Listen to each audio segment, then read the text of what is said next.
4 राज्यों में जो मतगणना का काम इस समय चल रहा है, काउंटिंग का काम चल रहा है, उसमें भारतीय जनता पार्टी 3 राज्यों में स्पष्ट से भी स्पष्ट बहुमत की ओर बढ़ती हुई नजर आ रही है। मध्य प्रदेश में 160, छत्तीसगढ़ में 54, राजस्थान में 115। इसके साथ ही साफ होती जा रही है इन 3 राज्यों की तस्वीर। और तेलंगाना में इकलौता राज्य है जहां पर कांग्रेस के लिए खुशखबरी, जहां बीआरएस सत्ता से बाहर जाती हुई दिख रही है और कांग्रेस 64 सीटों के साथ वहां पर सरकार बनाती हुई नजर आ रही है। नतीजे और रुझान का जो मिला जुला आंकड़ा हमारे सामने इस समय है, ये जश्न जो है ये इन आंकड़ों के साथ ही शुरू हुआ है। ये अलग अलग प्रदेशों की ये तस्वीरें। हमारे साथ जयपुर से शरद हमारे साथ जुड़ रहे हैं। शरद, 5:30 बजे बताया जा रहा है गहलोत जाएंगे राजभवन। मंत्रियों का की फहरिस्त लंबी चौड़ी है जो गहलोत सरकार की हार रहे हैं अपना चुनाव इस बार। जहां एक तरफ मध्य प्रदेश है जहां 18 साल में एंटी इनकम्बेंसी नहीं, लेकिन यहां पर हम देख रहे हैं कि 5 साल में एंटी इनकम्बेंसी आ गई। राज बदला, रिवाज नहीं बदला।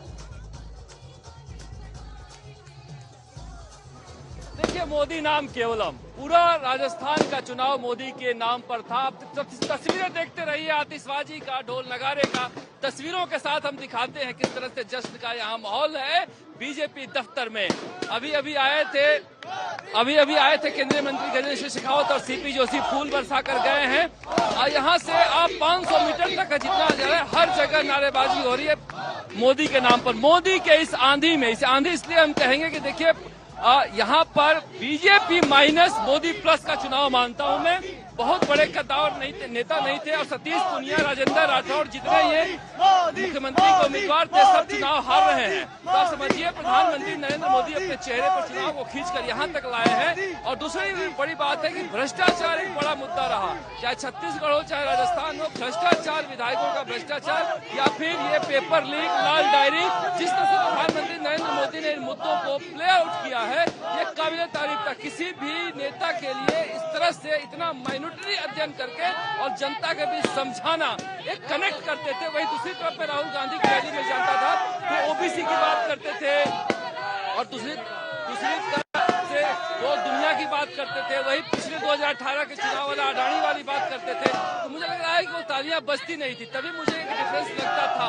और मुख्यमंत्री अशोक गहलोत और राहुल गांधी कहीं अलग अलग चुनाव लड़ते हुए दिख रहे थे। वो उन मुद्दों पर चुनाव लड़ ही नहीं रहे थे। दृश्य देखते रहिए, मैं बताते रहूंगा आपको। आतिशबाजी लगातार जारी है यहाँ पर।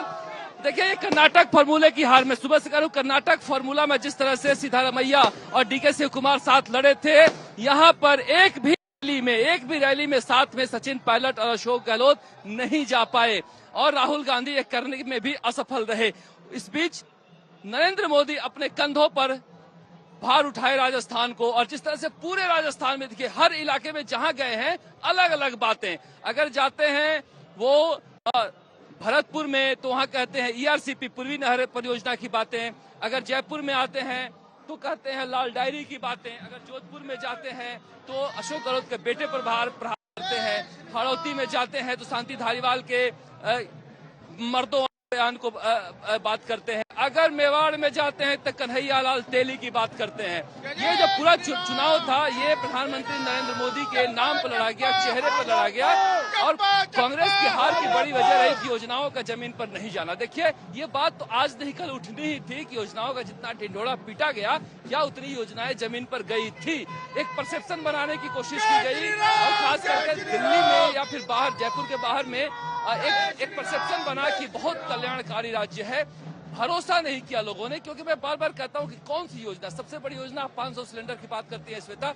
500 सिलेंडर में आज उज्ज्वला का सिलेंडर 600 रुपए में मिल रहा है। 300 प्रधानमंत्री नरेंद्र मोदी की सब्सिडी और 100 रुपए अशोक गहलोत की सब्सिडी है। बताइए, जिसके खाते में 300 आएगा और 100 रुपए आएगा, 300 वाले को वोट देगा या 100 वाले को वोट देगा? आप कहते हो 25 लाख का चिरंजीवी इलाज है। और देखिए, वादा तो चुनाव के समय सारी पार्टियां करती हैं, लेकिन किसके वादे पर भरोसा है वो जनता के इसी मत से पता चलता है। ऐसे में राजस्थान की पूर्व मुख्यमंत्री वसुंधरा राजे सिंधिया भारतीय जनता पार्टी का क्या चेहरा होंगी, नहीं होंगी, इस बार मुख्यमंत्री बनेंगी नहीं बनेंगी, ये सारे सवाल हैं। लेकिन जीत पर क्या कह रही हैं, पहले वो सुन लीजिए।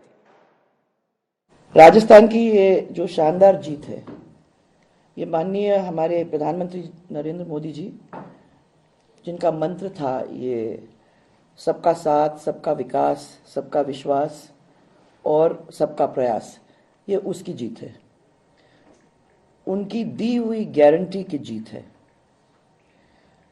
ये जीत हमारे माननीय केंद्रीय मंत्री होम मिनिस्टर अमित शाह जी की रणनीति की जीत है और ये जीत हमारे माननीय अध्यक्ष श्री नड्डा जी के कुशल नेतृत्व की जीत है।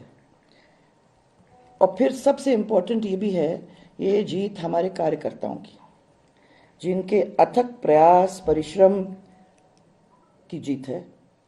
उन्होंने दिन और रात हमारे माननीय प्रधानमंत्री जी के जो सपने को साकार करने की पूरी कोशिश करते हुए उस दिशा में मेहनत करके ये परिणाम दिलाने का काम किया है।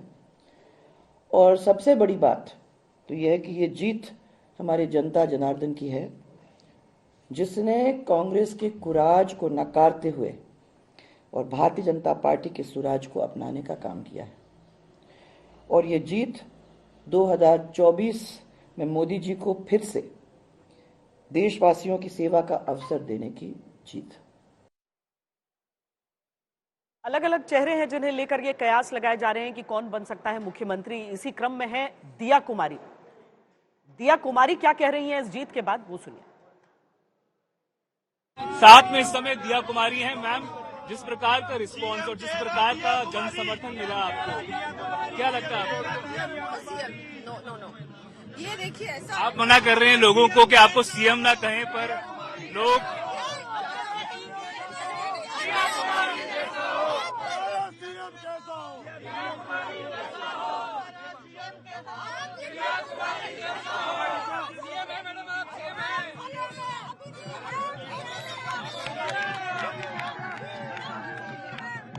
आप लोगों को मना कर रही हैं कि आपको सीएम ना कहें, पर आपकी बात मान नहीं रहे, आपको सीएम। जनता में उत्साह देखिए, आप सभी को बोल रहे होंगे, लेकिन ऐसा है अभी हम लोग बहुत अच्छे मतों से, मैं तो जीत ही रही हूँ, हमारे सारे प्रत्याशी जीत रहे हैं। भारतीय जनता पार्टी की सरकार भारी बहुमत से राजस्थान में बनती भी नजर आ रही है, मध्य प्रदेश में भी और छत्तीसगढ़ में भी।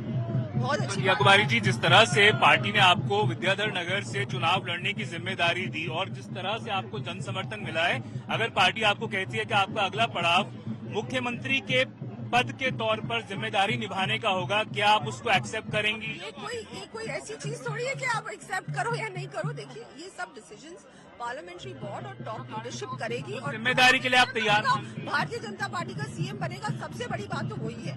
और हम लोग सब बहुत खुश है कि हमारी सरकार बन रही है और ये भ्रष्टाचारी सरकार फाइनली आउट है राजस्थान से और हमेशा के लिए आउट है। दिया जी, यहाँ पे कई कद्दावर नेता माने जाते हैं। सीधे शरद जो कि हमारे साथ जुड़े हुए हैं। शरद, कांग्रेस के सामने पिछली बार जीत के बाद केवल ये पशुपेश था, सचिन पायलट या अशोक गहलोत। बीजेपी के पास केवल दो चेहरे नहीं है, केवल वसुंधरा राजे या दिया कुमारी नहीं है, और भी चेहरे हैं जो इस चुनाव में हैं। पर जिस तरह की पार्टी का ये ट्रैक रिकॉर्ड रहा है और जैसे सब समझ रहे हैं कि ये नरेंद्र मोदी के नाम पर मुहर है, क्या खींचतान दिखेगी या आसानी से तय हो जाएगा कि मुख्यमंत्री किसे बनना है? श्वेता, सबसे मौजूद सवाल पूछा है आपने, जो हर कोई पूछ रहा है। अब तो जीत करीब करीब तय हो गया है कि चेहरा कौन है मुख्यमंत्री का। दुल्हन वही जो पिया मन भाए, जो प्रधानमंत्री नरेंद्र मोदी के मन को भाएगा वही यहाँ पर चेहरा होगा। चाहे हम इतने नाम ले लें, वसुंधरा राजे, गजेंद्र सिंह शेखावत, अर्जुन राम मेघवाल या फिर अश्वनी वैष्णव, लोकसभा अध्यक्ष ओम बिरला, दिया कुमारी, राजवर्धन सिंह राठौर, अब लेते जाइए नाम। लेकिन प्रधानमंत्री नरेंद्र मोदी ने अभी तक चौंकाया है और कोई भी अब तक यह कह नहीं पाया है किसी भी पद पर कि कौन बैठेगा किस पद पर। हमने बता दिया था जिस पद पर प्रधानमंत्री नरेंद्र मोदी ने बैठाया है। लोग कयास लगा रहे हैं कि हो सकता है कोई दलित या ओबीसी चेहरा हो। आप लोग किसको देखना चाहते हैं? बाबा बालकनाथ। देखिए, हम तो चेहरा उसको देखना चाहते हैं। जब पूछा गया कोर्ट के अंदर कि राम काल्पनिक थे, तो एक परिवार था दिया कुमारी जिसने डॉक्यूमेंट दिए और कहा राम काल्पनिक थे, हम काल्पनिक नहीं थे। हम जवाब वंशज है, हम चाहते हैं दिया कुमारी जैसा जो राम राज्य बना। दिया कुमारी कई बार क्या है कि समर्थक भी मरवा देते हैं श्वेता। तो यहाँ दिया कुमारी नहीं, अब देखिए साथ ही में बाबा बालकनाथ का भी नाम आ गया था। देखिए, वसुंधरा राजे ने कार्यकाल दिखा दिया था, अब जो राम को लाए हम उनको लाएंगे। बालक देखिए, हिंदुत्व के जितने पोस्टर बॉय हैं वो सारे जीते हैं, चाहे बाल मुकुंदचार्य हो हवा महल से या बाबा बालकनाथ हो या प्रतापपुरी हो। तो सनातन की लहर तो थी श्वेता, अब क्या पता ओबीसी का चेहरा हो सकते हैं बाबा बालकनाथ, यादव जाति से हैं या यादव या दलित मान के चला जा रहा है, क्योंकि जी जोशी भी डार्क हो सकती है। जयपुर का नंबर है मुख्यमंत्री का, जयपुर से बाबा बालकनाथ बहुत ही युवा सीएम है, युवा उम्मीदवार होना चाहिए, देश को आगे लेके जाएंगे। जो और जिंदाबाद जो सनातन का बात करेगा हम उसी को मुख्यमंत्री के रूप में लेके आएंगे। राजस्थान में बहुत रहा है, हिंदुत्व एक बड़ा मुद्दा रहा है और ध्रुवीकरण का देखिए किस तरह से तिजारा में बाबा बालकनाथ की जीत हो रही है। सबसे पहले हम सब कार्यकर्ताओं को धन्यवाद देते हैं। सवाल उठता है किसको मुख्यमंत्री देखना चाहते हैं? हम मुख्यमंत्री उसे देखना चाहते हैं जो सनातन को और राज्य को शांति प्रिय लेके जाए। और दिव्या भारती बाबा बालकनाथ और दिया कुमारी में यहाँ कंपटीशन हो रहा है। हम सनातन धर्म दिया कुमारी को कहा जा रहा है कि वो वसुंधरा राजे के एक विकल्प हो सकती है।